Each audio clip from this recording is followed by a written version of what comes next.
The next type of electrophile that reacts with enolates are the alkyl halides.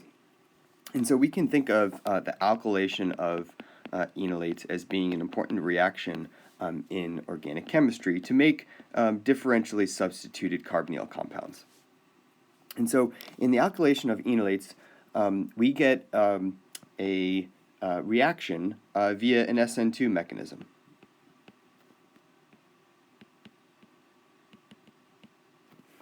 The problem, though, is that it is very difficult to stop at monoalkylation.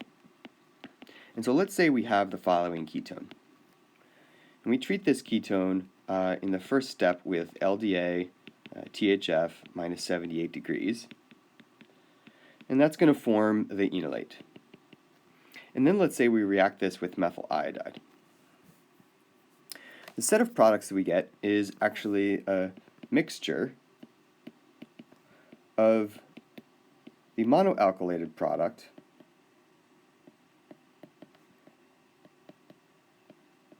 and the dialkylated product. And these are in a 65 to 35 ratio.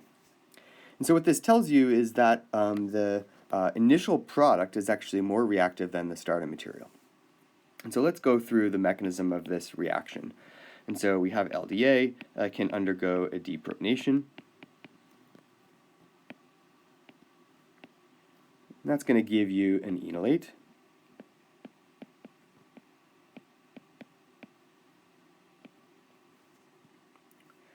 This is then going to react with methyl iodide. And we get a monoalkylated product. We're still under basic conditions, and so LDA is going to do a deprotonation once again.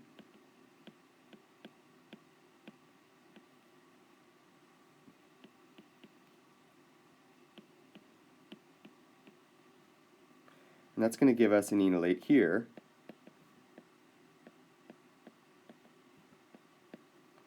But this enolate is actually more nucleophilic.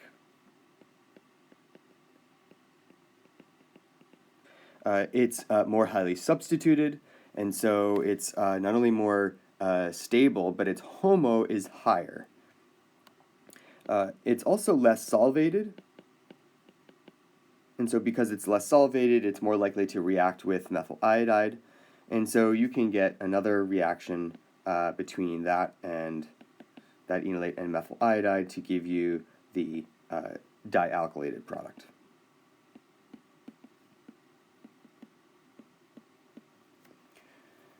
And so this is a big problem in the alkylation of enolates, is that it's difficult to stop at monoalkylation. And we'll come back to this in a little bit, because there's a really interesting solution to this problem that avoids this dialkylation product. Okay, so what are some other examples of this? Well, we could take, for example, a beta-keto ester,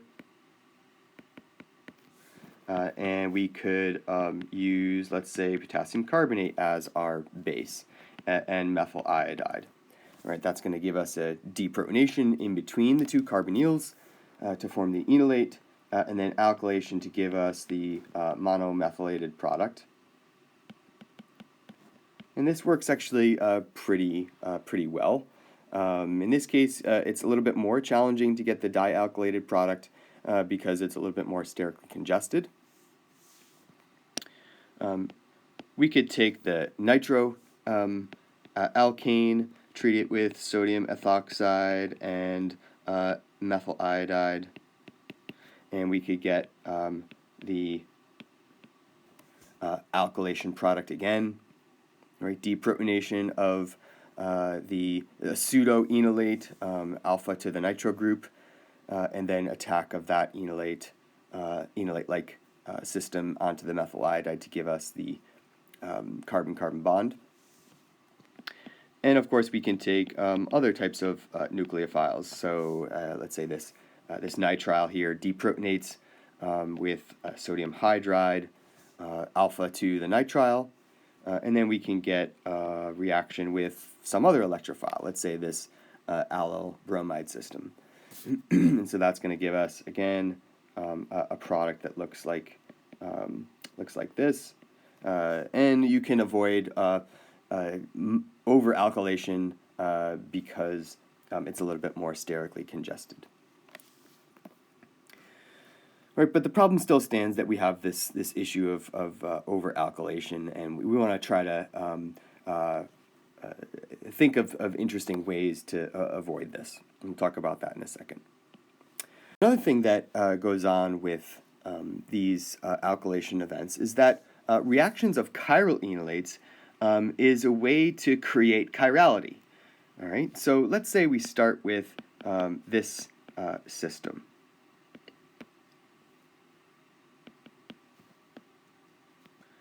All right, so we're going to start with this system, and this system has attached to, let's say this piece right here is our, what we're going to form the enolate from. This piece right here is what we call the chiral auxiliary. And we can put that chiral auxiliary on by, let's say, reacting this piece right here with an acid chloride over here. Okay, so we can form that amide bond. And what's going to happen here is that the chiral auxiliary is going to induce stereochemistry in an alkylation event. So let's say we take this molecule and we treat it in the first step with LDA at low temperature. Okay, we're going to create an intermediate that is deprotonated. Okay, so we've got this system here.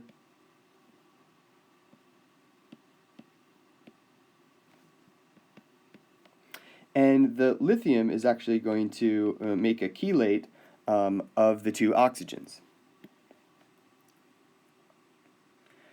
And so the lithium locks the conformation.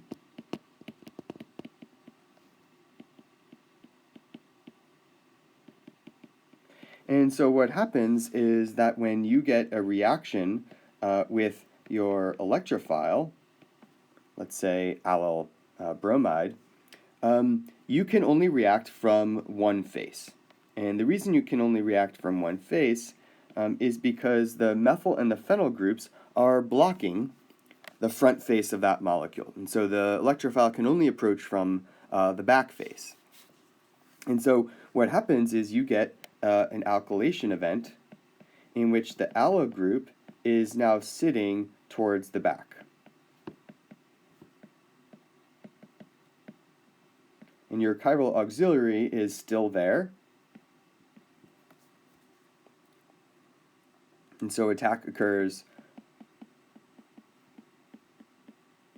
from the back.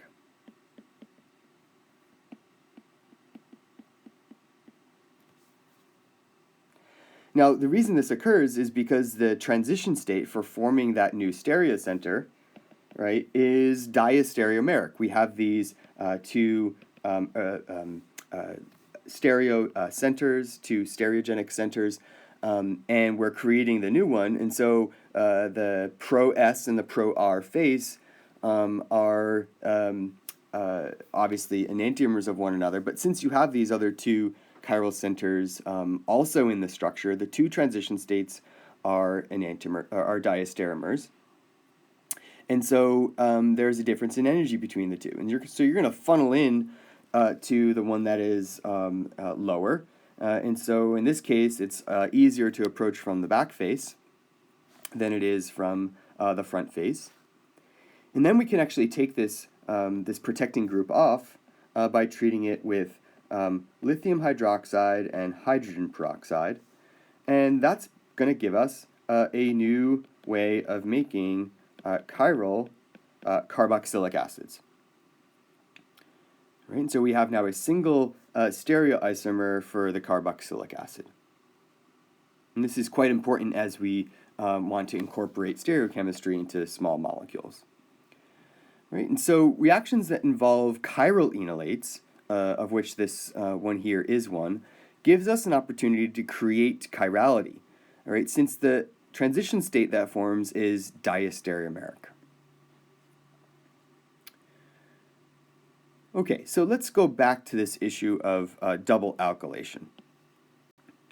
Say we wanted to create the following complex ester. So let's take this methyl acetate and let's react it with LDA and benzyl bromide in the second step. And let's say we wanted to make this molecule. Okay, and so this would come from deprotonation of the a methyl acetate and then formation of that bond via an alkylation event. Problem is that you get over-alkylation, so you're going to get not only the incorporation of one benzyl group, but two benzyl groups. Right, and these are in a ratio here of 85 to 15. And so how can we overcome this problem? Let's say we only wanted the desired monoalkylation event. Well, the solution to this problem is known as the malonic ester synthesis.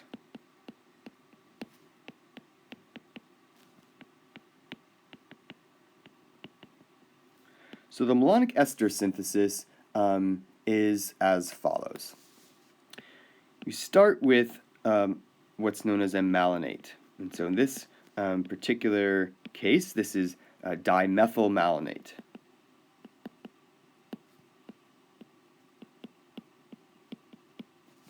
Okay, so the first thing we're going to do is we're going to deprotonate with sodium methoxide.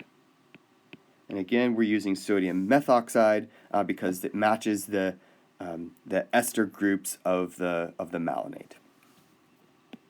Okay, so we get a deprotonation of dimethyl malonate, and that's going to give us an enolate intermediate.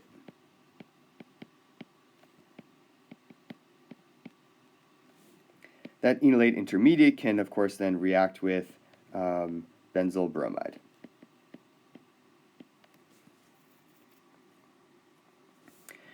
And so we can get the carbon to react with the sigma star carbon-bromine bond. This is just a simple SN2 reaction. And the product that we get is this one.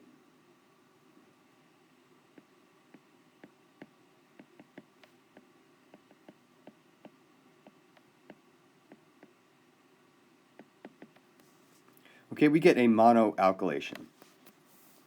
Now, the reason why the dialkylation is it doesn't occur is because it's sterically congested, right? So you won't get another alkylation event happening because there's not a whole lot of room there for another alkylation event to happen.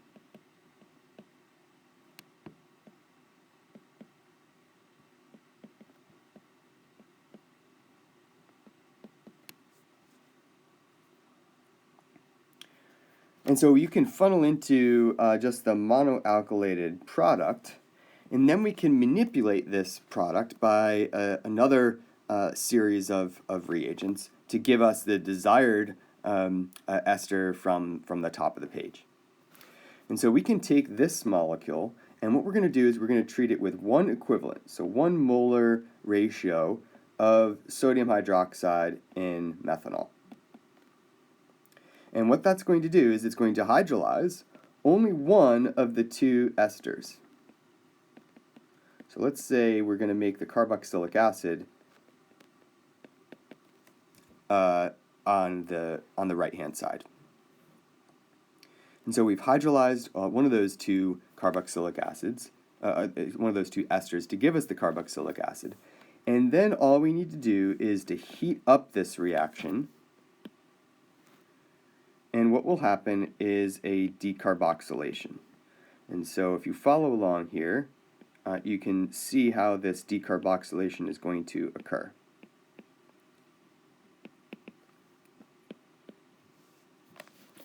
All right, so decarboxylation, of course, liberates CO2 gas.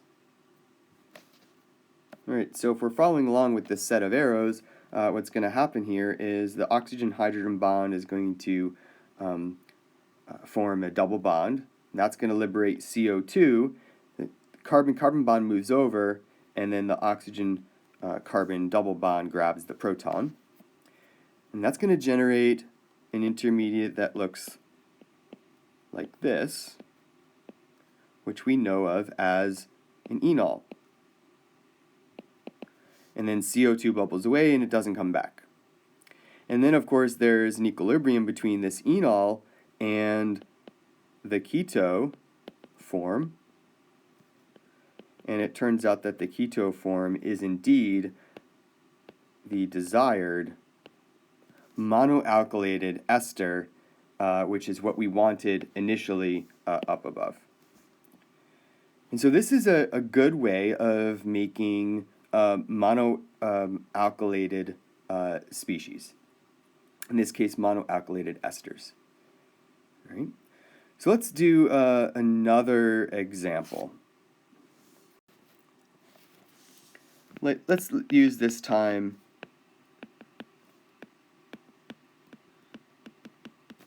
diethyl malonate. And let's say we wanted to create this molecule. Okay, we wanted to create actually an ester that actually has two different groups on it, this one here and this one here. So we call this a differentially substituted ester. It's called a differentially substituted ester because we have two different groups on there. And so how are we going to make this from this diethyl malonate? Well, we need to perform two different alkylation events. One is probably going to be with methyl iodide or some other similar electrophile, and the other is going to probably be ethyl iodide or some other similar electrophile. And so let's start this synthesis by taking, let's say, sodium ethoxide, because that's the same species as our ethyl ester. And let's try reacting it. In the first case, let's say we'll react it with methyl bromide. All right, so we're going to form an enolate, and then that enolate is going to give us a monoalkylation event in between the two carbonyls to give us a new diethyl malonate. Now what we can do next is perform a second alkylation event, but this time do it under a little bit more harsh conditions. So sodium ethoxide in the first step, then ethyl bromide in the second step, but maybe let's heat it up a little bit.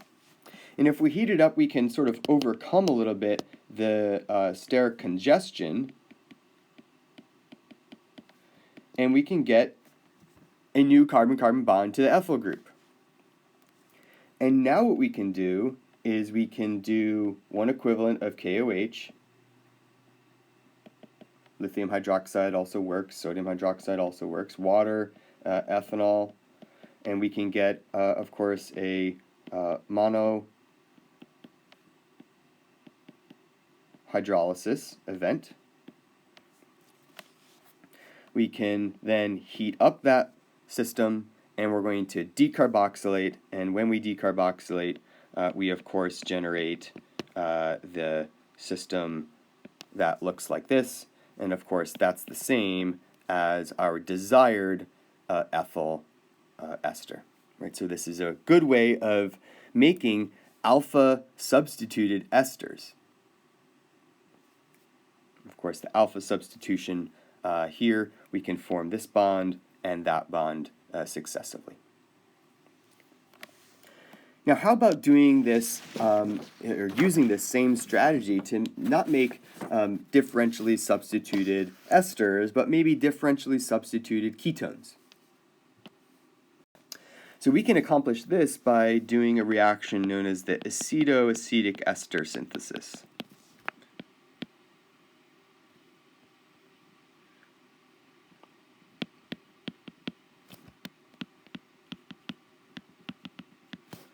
Okay, so this is actually very similar to the malonic ester synthesis, but instead we're going to actually use a Claisen condensation as our first step. And so let's say we start with ethyl acetate. And we're going to take ethyl acetate and react it with sodium ethoxide, and that's going to give us obviously a deprotonation.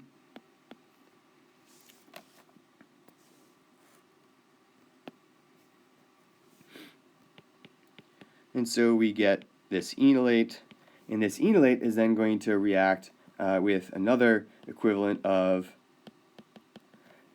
this ester to give us a tetrahedral intermediate,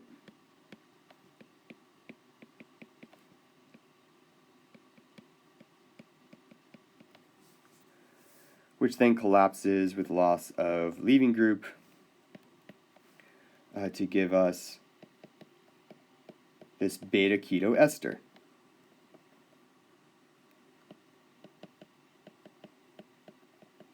And so this beta keto ester actually kind of functions as the same kind of thing that the malonic ester did. We can undergo deprotonation to give us an enolate that then does alkylation.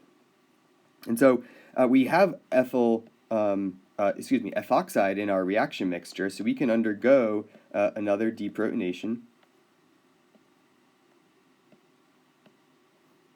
And that's going to give us this system here.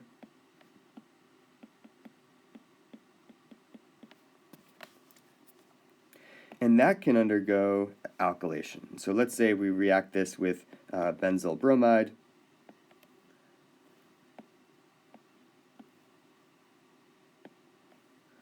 All right, we get a new carbon-carbon bond to form.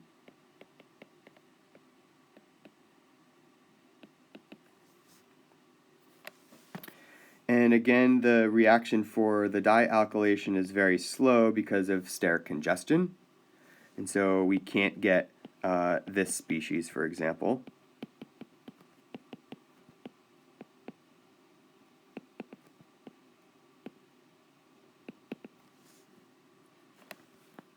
But then what we can do is we can take that monoalkylation event, right, and we can perform the same series of hydrolysis reagents, one equivalent sodium hydroxide, water, ethanol, to make it soluble, and that's going to hydrolyze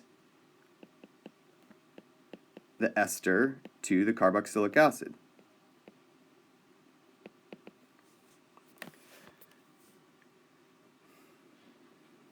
And now what we can do is we can react it with HCl and heat.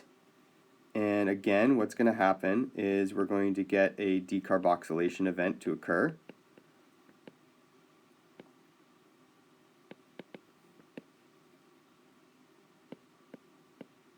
CO2 is going to be liberated, and so we get this enol as our byproduct,